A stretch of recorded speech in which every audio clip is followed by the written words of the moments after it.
Ya, terima kasih Anda masih bergabung bersama kami di Power Breakfast di Market Buzz. Kami masih berbincang bersama Mas Praska Putrantyo, selaku CEO dari Advisor.id. Dan ini kita akan membahas saham-saham yang Anda rekomendasikan ya. Di antaranya adalah ada RALS, kemudian juga ada Friend, ada BDMN, dan juga Auto. Untuk RALS terlebih dahulu, analisa Anda seperti apa, Mas Praska? Ya baik, untuk saham RAL sendiri secara technical view memang bergerak dalam trend sideways ya, dengan support jangka menengah ini di level 600 sampai resistennya berada di level 760 sampai di 820. Jadi untuk level saat ini yang berada di 640 setelah pasca rebound yang dari level 600 ini menjadi indikator yang menarik ya menurut saya, dan di tengah membaiknya kinerja saham RAL ya per Q1 2022. Dan memang kalau kita lihat kan pembukaan aktivitas ekonomi yang sudah sangat mendekati normal ya, apalagi kalau kita lihat ini cenderung bergerak menuju endemi. Ini saya melihat pergerakan di retail ini mulai meningkat ya potensi ke depannya, sehingga mendorong saham-saham berbasis retail ini berpeluang meningkatkan kembali kinerja mereka di kuartal 2 sampai akhir tahun seperti itu. Oke, RALS diproyeksikan bergerak dengan range 600 sampai 670. Ini level Ya, pembelian atau bagaimana? Untuk pembelian berada di level 600 sampai 640 ya pembelian. Namun untuk profit taking jangka pendek itu di level 670 seperti itu. Nah, untuk jangka menengah kita bisa profit taking di level 740-an. Baik. Kemudian untuk saham selanjutnya dari sektor telekomunikasi ada Friend. Semenarik apa saham ini yang Anda berikan range 85 sampai dengan 98? Ya, senada dengan saham RALS ya, kita lihat fundamental Friend juga membuat di Q1 2022 ini, dan memang menjadi salah satu saham dari sektor infrastruktur di telekomunikasi ya yang belum mengalami apresiasi yang cukup kuat. Dan kita melihat di sini saham Friend berpotensi membentuk pola double bottom dan break resistance di level 89. Dan jika itu break, kita melihat nextnya kelanjutannya saham Friend berpeluang menuju level 98 sampai ke level 105 untuk jangka pendek menengah. Oke, secara tren harga sendiri kalau dilihat setidaknya yang tercapture selama 1 minggu ke belakang sedang ada di tren penguatan begitu. Jangka investasi untuk Friend sendiri seperti apa, Mas Praska? Ya, untuk Friend saya melihatnya lebih kepada jangka menengah panjang ya, karena memang secara industri telekomunikasi saat ini sedang mulai recover ya, di tengah kembali pulihnya aktivitas ekonomi. Dan juga saya lihat di sini kinerja emiten Friend sendiri juga menunjukkan perbaikan, sehingga itu menjadi salah satu katalis mengapa saham Friend menarik untuk bisa dicermati. Oke. Kalau Bank Danamon sendiri, apa yang membuat Anda lebih tertarik ke perbankan Danamon dibandingkan dengan bank-bank sejenis lainnya? Ya, untuk Danamon sendiri juga serupa ya, bahwa performance BDMN di Q1 ini cukup kuat ya peningkatannya, kinerjanya, dan membuat valuasi price ratio-nya juga menjadi turun ya, di bawah 10 kali. Jadi ini yang membuat saya merekomendasikan saham BDMN, dan apalagi secara pergerakan harga saham ini sudah break resistance dan pola sideways. Di resistennya berada di level 2.500, saat ini sudah break di level 2.600-an dan ditopang oleh volume yang cukup tinggi, sehingga saya melihat ke depan dengan memang perbaikan dari sektor perbankan ya, di mana penyaluran kredit dalam negeri sendiri sudah menyentuh 9,1% ya, dan ini menjadi angin segar buat sektor perbankan di tengah memang suku bunga acuan juga yang belum dinaikkan, karena sambil menunggu bagaimana respon dari pasar dan juga kondisi inflasi di dalam negeri. Ya. Oke, yang lagi dinantikan juga untuk pekan ini kan inflasi dari Amerika Serikat. Kalau memang cukup tinggi dan diikuti dengan kenaikan suku bunga dari The Fed sesuai dengan proyeksi gitu ya, atau dikhawatirkan lebih tinggi, akan berdampak juga untuk bank-bank sentral yang lain, termasuk nantinya Indonesia tentu akan menyesuaikan. Sejauh mana Anda melihat ini menjadi concern dari perbankan? Ya, baik.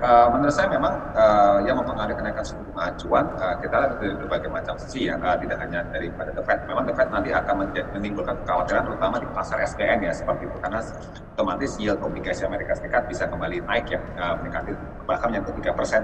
Dan ini akan berdampak tentunya pada SBN kita dalam 10 tahun yang berpeluang yieldnya mulai tembus di atas 7%. Namun untuk suku bunga acuan, kita melihat dari inflasi kita dalam negeri ya, apakah kan dengan batasan di 4%-an, dan dan juga kita lihat tren rupiah kita kan masih saat ini masih kembali menguat ya ke level 14.400-an seperti itu, dan dengan kebijakan Fed nanti diperkirakan naik ya sampai 25-50 basis point. Jika memang kurs rupiah dan laju inflasi kita masih relatif terkendali, otomatis mungkin suku bunga acuan kita masih bisa dipertahankan. Seandainya pun naik, pasar pun menurut saya masih melihat itu wajar. Kenapa? Karena di tengah ekonomi mulai ekspansi, wajar suku bunga mulai dikembalikan naik, dan tingkat suku bunga saat ini kan masih relatif rendah dibandingkan 2 atau 3 tahun yang lalu di saat ekonomi ini berjalan normal. Oke, jadi tidak terlalu dikhawatirkan oleh investor domestik gitu ya, asalkan kenaikannya masih sesuai dengan proyeksi ya? Ya. Baik. Oke, baik. Kita ke update dari pergerakan IHSG di pagi hari ini. Seperti Anda dapat saksikan di layar televisi Anda, pemirsa, untuk IHSG nampaknya ada di teritori yang negatif begitu? Oke. Ya, untuk IHSG perkiraan saya memang range hari ini cenderung agak melemah ya setelah kemarin dikatakan mengalami penguatan, namun agak sedikit mengalami koreksi di jelang penutupan ya. Dan untuk range IHSG hari ini saya perkirakan berada di level di 7.119 sudah sampai di 7.200-an ya untuk pergerakan hari ini, dan memang tekanan masih relatif ada tapi tidak besar. Tidak besar begitu ya. Ya. Baik, berapa support resisten dari indeks harga saham gabungan yang terupdate menurut Pak Praska? Ya, tadi yang saya utarakan di level 7.119 ya sampai di level 7.200 untuk posisi di hari ini. Oke. Dan kita lihat saham-saham di sektor komoditas mungkin masih menjadi penopang ya untuk di IHSG hari ini. Baik, kita langsung saja melihat untuk deretan 4 saham top gainers dan juga top losers pada pembukaan pagi hari ini. Seperti selengkapnya bisa Anda saksikan di layar televisi Anda. Ya, saham-saham yang masuk ke dalam jajaran top gainers diantaranya adalah BBCA, Energi, SGER, BHIT dengan penguatan masing-masing 1,36%, 2,74%, 2,14% dan 3,33%. Ini adalah gainers based on value pemirsa ya. Kemudian untuk top losers. Ya, untuk top losers dapat Anda saksikan di layar televisi. Untuk top losers diantaranya Telkom, Pegas, GoTo dan juga Bank Mandiri dengan pelemahan masing-masing 2,82%, 5,92%, 1,65% dan 1,2%.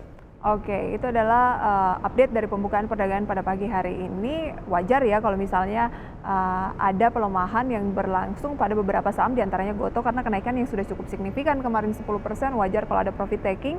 Masih ada satu saham pilihan tadi yang terakhir, Auto ya, Pak Praska ya? Ya. Silakan Mas Praska. Oke, untuk Auto sendiri juga kalau saya lihat memang pergerakan harga sahamnya menunjukkan momentum kembalikan arah ya ke arah bullish reversal seperti itu, dan sudah break pola double bottom ya, dan kita lihat sini ditopang oleh volume tinggi. Secara fundamental pun juga saham Auto ini memiliki nilai pricing ratio dengan update laporan per Q1 ya 2022 ini single digit, artinya memang perbaikan kinerja mendorong valuasi Auto ini menjadi relatif menarik, apalagi di tengah kondisi pasar otomotif kita yang juga semakin membaik ya di 2022 ini. Oke, kalau kita lihat dari 4 rekomendasi saham Anda tadi yang mulai dari RAL sampai dengan Auto, tampaknya ini lebih ke memang jangka pendek ya. Sebelum kita akhiri, menurut Pak Praska, apa yang perlu dicermati oleh investor saat ini kalau ingin lebih ke jangka menengah?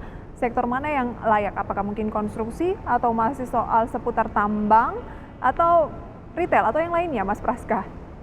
Baik, kalau kita bicara tadi yang 4 saham itu sebenarnya lebih pada ke jangka pendek menengah ya, karena kondisi IHSG kita kan di level 7.000 ini cukup jadi concern juga apakah bisa reversal atau tidak, melihat pada respon terhadap kebijakan dari Bank Sentral Amerika Serikat dan juga rilis dari data inflasi dan nilai tukar kita. Nah, namun kalau kita lihat secara sektoral sebenarnya yang masih menarik untuk jangka menengah panjang itu dari sektor barang konsumsi dan juga kalau kita lihat di sini sektor ini juga retail ya, karena memang di tahun 2022 ini waktunya untuk mengalami recovery dari sektor retail dan juga barang konsumsi.